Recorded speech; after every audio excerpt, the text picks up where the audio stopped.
Sahabat setia Go-Worry yang dikasihi Tuhan, Shalom. Hari ini adalah Jumat 7 Februari 2024, Jumat pertama di bulan Februari. Kita mau berdevosi kepada hati Yesus yang Maha Kudus, hati Tuhan yang berbelas kasih dan menjadi tempat yang teduh bagi kita.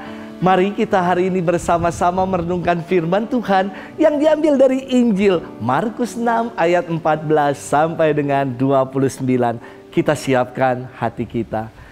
Haleluya, haleluya, haleluya. Berbahagialah orang yang menyimpan sabda Allah dalam hati yang baik dan tulus ikhlas, dan menghasilkan buah berkat ketabahannya.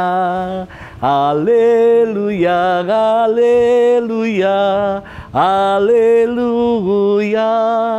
Tuhan bersamamu dan bersama rohmu. Inilah Injil suci menurut Markus. Dimuliakanlah Tuhan.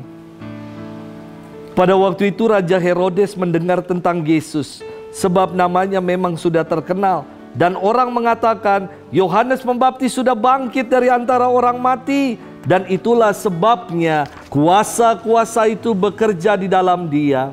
Yang lain mengatakan, dia itu Elia. Yang lain lagi mengatakan, dia itu seorang nabi sama seperti nabi-nabi yang terdahulu. Waktu Herodes mendengar hal itu, ia berkata, bukan, dia itu Yohanes yang sudah kupenggal kepalanya dan kini bangkit lagi.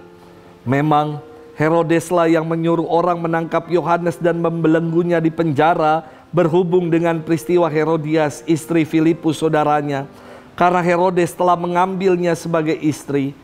Karena Yohanes pernah menegur Herodes, tidak halal engkau mengambil istri saudaramu. Karena kata-kata itu, Herodias menaruh dendam pada Yohanes dan bermaksud membunuh dia, tetapi tidak dapat, sebab Herodes segan akan Yohanes, karena ia tahu bahwa Yohanes adalah orang yang benar dan suci, jadi ia melindunginya. Tetapi setiap kali mendengar Yohanes, hati Herodes selalu terombang-ambing. Namun ia merasa senang juga mendengarkan dia. Akhirnya tiba juga kesempatan yang baik bagi Herodias ketika Herodes pada hari ulang tahunnya mengadakan perjamuan untuk para pembesar, para perwira dan orang-orang terkemuka di Galilea. Pada waktu itu putri Herodias tampil lalu menari, dan ia menyukakan hati Herodes serta tamu-tamunya.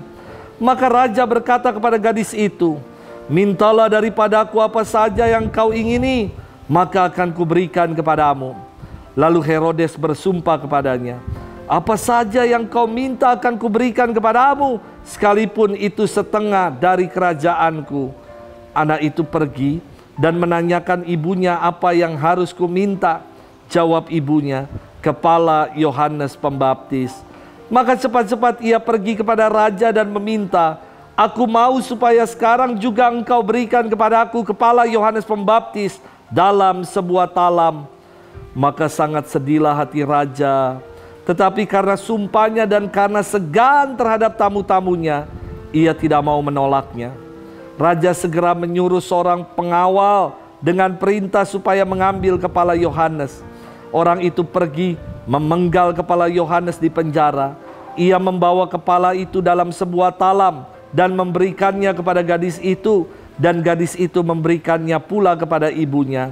Ketika murid-murid Yohanes mendengar hal itu, mereka datang mengambil mayatnya lalu membaringkannya dalam kubur.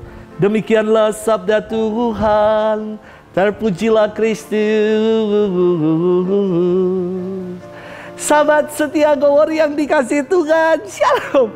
Saya kira ya, ada 3 hal yang tidak dapat ditarik kembali dalam kehidupan ini.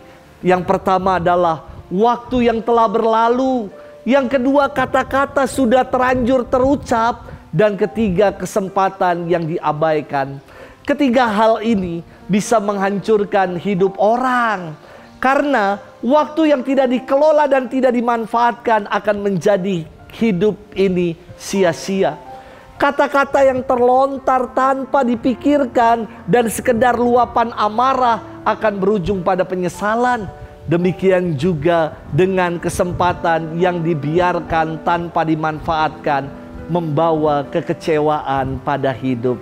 Sahabat setia Gowori yang dikasihi Tuhan, firman Tuhan berkisah tentang kematian tragis dari Yohanes Pembaptis.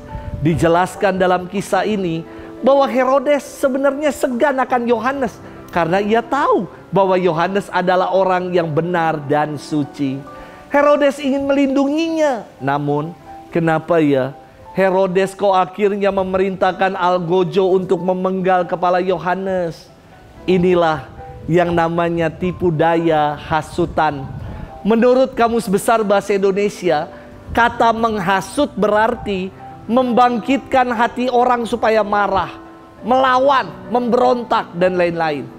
Menghasut dalam bahasa sekarang disebut sebagai pribadi kompor yang suka memanasi orang untuk melakukan keburukan. Herodes terhasut hatinya oleh Herodias, istri Filipus yang diambilnya, sehingga ia terprovokasi untuk akhirnya melampiaskan dengan memenggal kepala Yohanes Pembaptis. Sahabat setia Gowori yang dikasihi Tuhan, hati-hati dengan yang namanya hasutan yang bisa mempropaganda dan menyesatkan. Ingat, ada pepatah yang mengatakan mulutmu adalah harimaumu. Kita dikaruniakan 2 telinga, 2 mata, 2 tangan, 2 kaki. Tetapi kepada kita hanya dikaruniakan 1 mulut. Saya kira artinya istimewa, supaya kita lebih banyak mendengar, melihat, berkarya, berbuat baik, mengulurkan tangan kepada sesama yang membutuhkan, bukan hanya sekedar banyak bicara. Mari kita jadikan mulut ini sebagai berkat bagi yang lain. Dan mulut ini akan menjadi berkat ketika kita selalu mengucap syukur dan berdoa. Sudahkah kita buat itu? Selamat bermenung. Tuhan memberkati kita selalu. Bapa dan Putra dan Roh Kudus. Amin.